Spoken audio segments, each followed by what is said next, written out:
धुलीवंदनाच्या उत्साहात रंग उधळले जात असतानाच एका निर्दयी कृत्याने मानवतेलाच काळिमा फासला आहे. अंगावर पाणी उडवल्याच्या क्षुल्लक कारणावरून एका 3.5 वर्षाच्या निष्पाप चिमुकल्यावर उकळतं पाणी ओतल्याची संतापजनक घटना समोर आली आहे.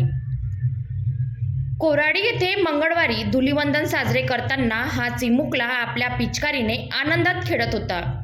खेळता खेळता त्याच्याकडून आपली आजी सिंधू ठाकरे यांच्या अंगावर पाणी उडाले.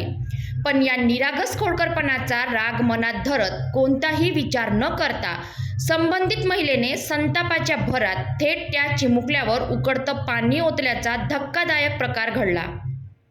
ही संपूर्ण घटना घरातील CCTV कॅमेऱ्यात कैद झाली आहे.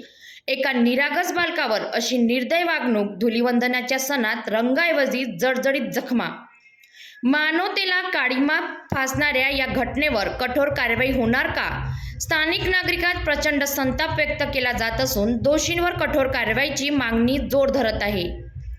या घटनेवरील पुढील अपडेटसाठी पाहत रहा पब्लिक टू PM न्यूज 24.